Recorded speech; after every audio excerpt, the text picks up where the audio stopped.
ओम शांति। दिनांक 22 मार्च 2025।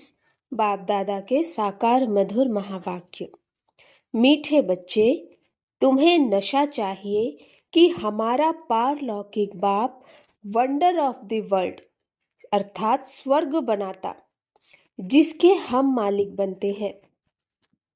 प्रश्न: बाप के संग से तुम्हें क्या क्या प्राप्तियां होती हैं? उत्तर: बाप के संग से हम जीवन मुक्ति के अधिकारी बन जाते हैं। बाप का संग तार देता है, पार ले जाता है। बाबा हमें अपना बनाकर आस्तिक और त्रिकालदर्शी बना देते। हम रचता और रचना के आदि मध्य अंत को जान जाते हैं। गीत है धीरज धर मनुआ। ओम शांति। यह कौन कहते हैं? बच्चों को बाप ही कहते हैं। सब बच्चों को कहना होता है, क्योंकि सब दुखी हैं, अधीर्य है।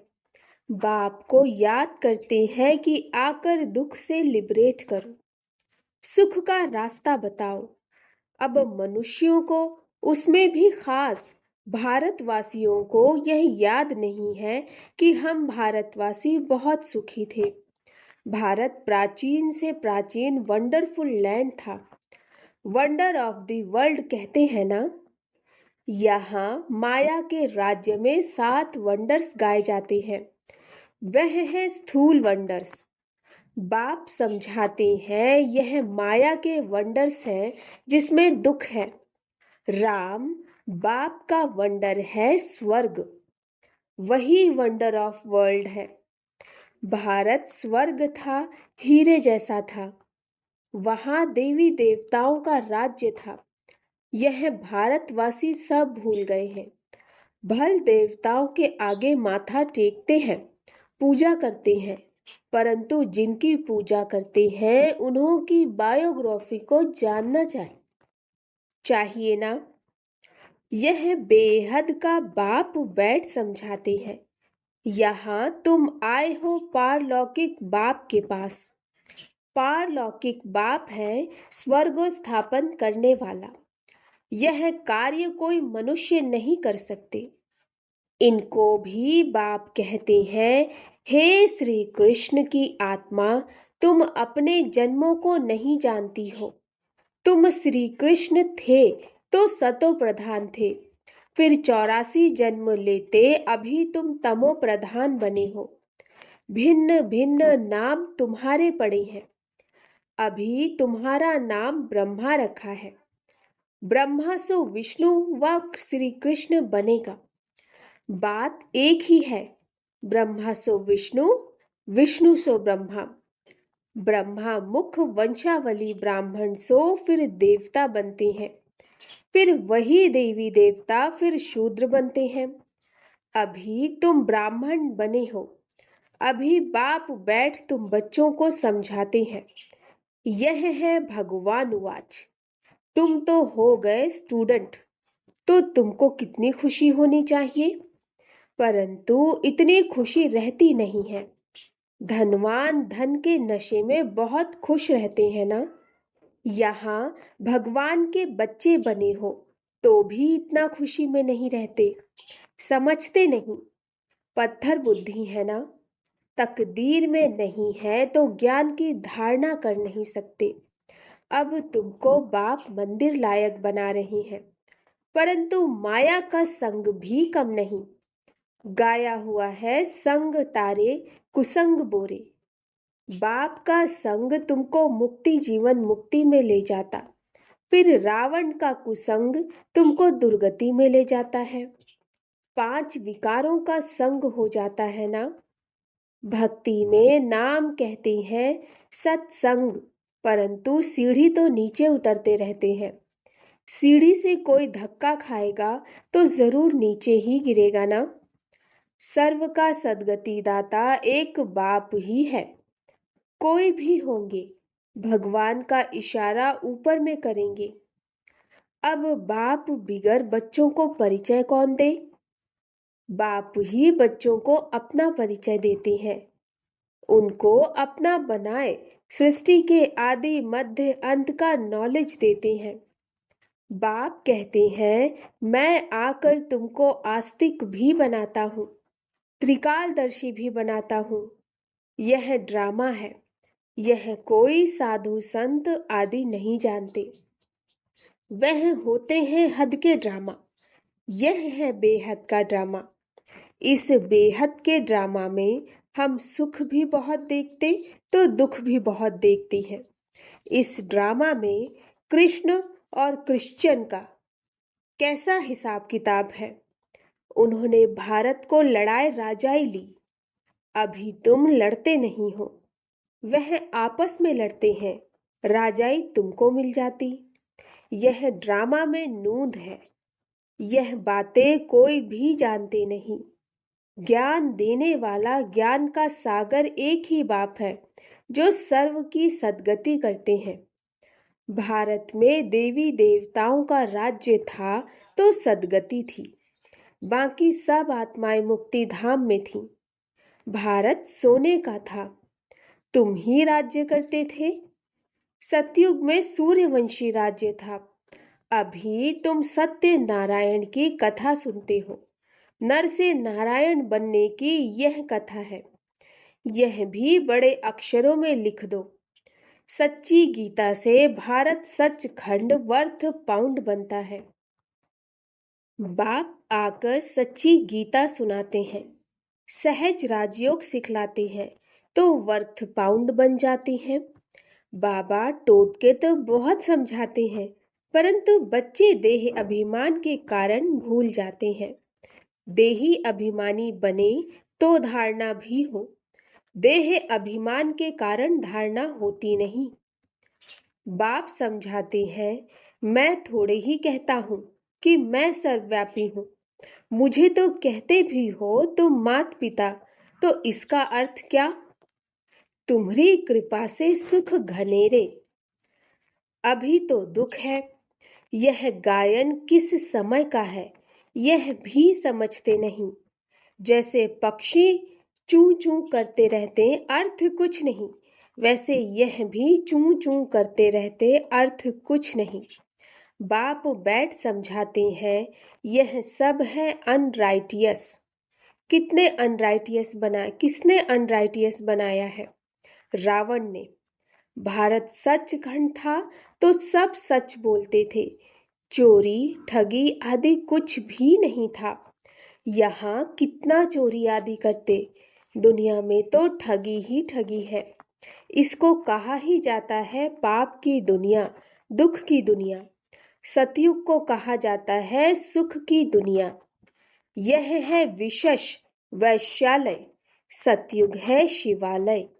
बाप कितना अच्छी रीति बैठ समझाते हैं। नाम भी कितना अच्छा है, ब्रह्मा कुमारी ईश्वरीय विश्वविद्यालय। अब बाप आकर समझदार बनाती हैं, कहती हैं इन विकारों को जीतो तो तुम जगत जीत बनेंगे। यह काम ही महाशत्रु है। बच्चे बुलाते भी इसलिए हैं कि हमको आकर गॉड गॉडेस देवी देवता बनाओ। बाप की यथार्थ महिमा तुम बच्चे ही जानते हो। मनुष्य तो ना बाप को जानते ना बाप की महिमा को जानते। तुम जानते हो वह प्यार का सागर है। बाप तुम बच्चों को इतना ज्ञान सुनाते, यही उनका प्यार है। टीचर स्टूडेंट को पढ़ाते हैं तो स्टूडेंट क्या से क्या बन जाते। तुम बच्चों को भी बाप जैसा प्यार का सागर बनना है, प्यार से कोई को भी समझाना है। बाप कहते हैं तुम भी एक दो को प्यार करो, अर्थात समझाओ। ज्ञान नंबर 1 प्यार है, बाप का परिचय दो। तुम गुप्त दान करते हो, एक दो के लिए घृणा भी नहीं रहनी चाहिए, नहीं तो तुमको भी डंडे खाने पड़ेंगे। किसी का तिरस्कार करेंगे तो डंडे खाएंगे। कभी भी किसी से नफरत नहीं रखो, तिरस्कार नहीं करो। देह अभिमान में आने से ही पतित बने हो। बाप देही अभिमानी बनाते हैं तो तुम पावन बनते हो। सबको यही समझाओ कि अब 84 का चक्र पूरा हुआ। जो सूर्यवंशी महाराजा महारानी थे, वही फिर 84 जन्म लेते उतरते उतरते अब आकर पट पड़े हैं। अब बाप फिर से महाराजा महारानी बना रहे हैं। बाप सिर्फ कहते हैं, माँ में कम याद करो तो पावन बन जाएंगे। तुम बच्चों को रहम दिल बन सारा दिन सर्विस के ख्यालात चलाने चाहिए। बाप डायरेक्शन देते रहते, मीठे बच्चे रहम दिल बन जो बेचारी दुखी आत्माएं हैं, उन दुखी आत्माओं को सुखी बनाओ। उन्हें पत्र लिखना चाहिए बहुत शॉर्ट में। बाप कहते हैं, मुझे याद करो और वर्षे को याद करो। एक शिव बाबा की ही महिमा है। मनुष्यों को बाप की महिमा का भी पता नहीं। हिंदी में भी चिट्ठी लिख सकते हो। सर्विस करने का भी बच्चों को हौसला चाहिए। बहुत हैं जो आप घात करने बैठ जाते, उन्हें भी तुम समझा सकते हो कि जीव घात महापाप है। अभी तुम बच्चों को श्रीमत देने वाला है शिव बाबा। वह है श्री श्री शिव बाबा। तुमको बनाते हैं श्री लक्ष्मी श्री नारायण। श्री श्री तो वह एक ही है। वह कभी चक्र में आते नहीं। बाकी तुमको श्री का टाइटल मिलता है। आजकल तो सबको श्री का टाइटल देते रहते। कहाँ वह निर्विकारी, कहाँ यह विकारी। रात दिन का फर्क है। बाप रोज समझाते रहते, एक तो देही अभिमानी बनो और सबको पैगाम पहुंचाओ। पैगंबर के बच्चे तुम भी हो। सर्व का सदगति दाता एक ही है। बाकी धर्म स्थापक को गुरु थोड़े ही कहेंगे। सदगति करने वाला है ही एक। अच्छा, मीठे मीठे सिकिलधे बच्चों प्रति मात पिता बाप दादा का याद प्यार और गुड मॉर्निंग। रूहानी बाप की रूहानी बच्चों को नमस्ते। हम रूहानी बच्चों की रूहानी मात पिता बाप दादा को नमस्ते नमस्ते नमस्ते। गुड मॉर्निंग बाबा। धारणा के लिए मुख्य सार, किसी से भी घृणा व नफरत नहीं करनी।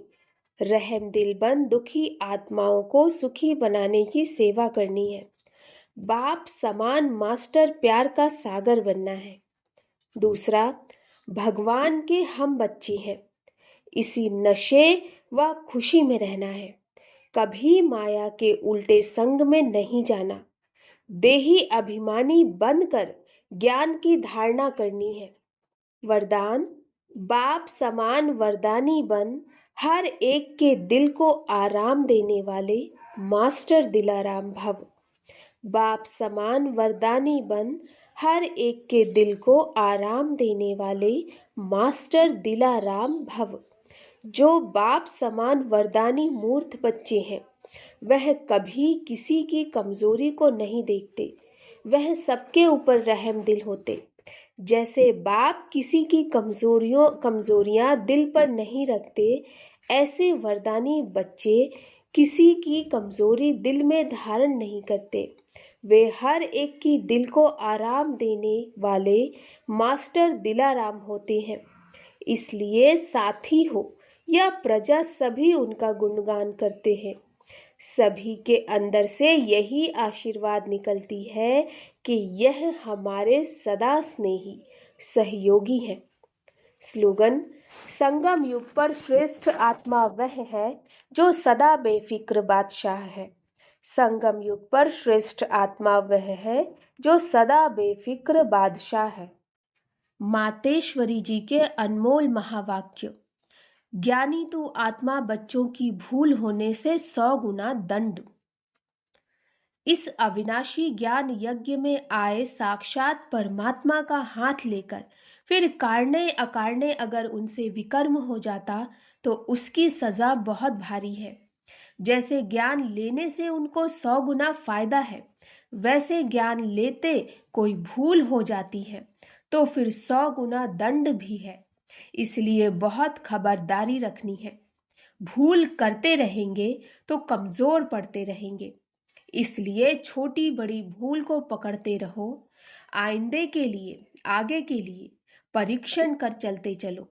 देखो, जैसे समझदार बड़ा आदमी बुरा काम करता है तो उसके लिए बड़ी सजा है, और जो नीचे गिरा हुआ आदमी है, कुछ बुरा काम करता है तो उसके लिए इतनी सजा नहीं है।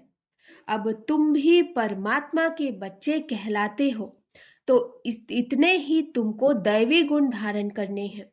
सच्चे बाप के पास आते हो तो सच्चा होकर रहना है। दूसरा, लोग कहते हैं परमात्मा जानी जाननहार है। अब जानी जाननहार का अर्थ यह नहीं है कि सबके दिलों को जानता है, परंतु सृष्टि रचना के आदि मध्य अंत को जानने वाला है। बाकी ऐसे नहीं, परमात्मा रचता, पालन करता और संहार करता है। तो इसका मतलब यह है कि परमात्मा पैदा करता है, खिलाता है और मारता है, परंतु ऐसे नहीं है। मनुष्य अपने कर्मों के हिसाब किताब से जन्म लेते हैं। इसका मतलब यह नहीं कि परमात्मा बैठ उनके बुरे संकल्प और अच्छे संकल्पों को जानेगा। वो तो जानता है कि अज्ञानियों के दिल में क्या चलता होगा। सारा दिन मायावी संकल्प चलते होंगे और ज्ञानी के अंदर शुद्ध संकल्प चलते होंगे। बाकी एक एक संकल्प को बैठ थोड़े ही रीड करेगा। बाकी परमात्मा जानता है अब तो सबकी आत्मा दुर्गति को पहुंची हुई है। उन्हों की सद्गति कैसे होनी है, यह सारी पहचान जानी जाननहार को है। अब मनुष्य जो कर्म भ्रष्ट बने हैं, उन्हों को श्रेष्ठ कर्म कराना, सिखलाना और उनको कर्म बंधन से छुटकारा देना, यह परमात्मा जानता है। परमात्मा कहता है, मुझ रचता और मेरी रचना के आदि मध्य अंत की यह सारी नॉलेज को मैं जानता हूँ। वह पहचान तो तुम बच्चों को दे रहा हूँ। अब तुम बच्चों को उस बाप की निरंतर याद में रहना है, तब ही सर्व पापों से मुक्त होंगे, अर्थात अमर लोक में जाएंगे। अब इस जानने को ही जानी जाननहार कहते हैं। अच्छा, ओम शांति। ओम शांति मम्मा। अव्यक्त इशारे, सत्यता और सभ्यता रूपी कल्चर को अपनाओ। कभी भी सभ्यता को छोड़ करके सत्यता को सिद्ध नहीं करना। सभ्यता की निशानी है निर्माणता। यह निर्माणता निर्माण का कार्य सहज करती है। जब तक निर्माण नहीं बने तब तक निर्माण नहीं कर सकते। ज्ञान की शक्ति शांति और प्रेम है। अज्ञान की शक्ति क्रोध को बहुत अच्छी तरह से संस्कार बना लिया और यूज भी करते रहते हो, फिर माफी भी लेते रहते हो। ऐसे अब हर गुण को, हर ज्ञान की बात को संस्कार रूप में बनाओ तो सभ्यता आती जाएगी। अच्छा, ओम शांति।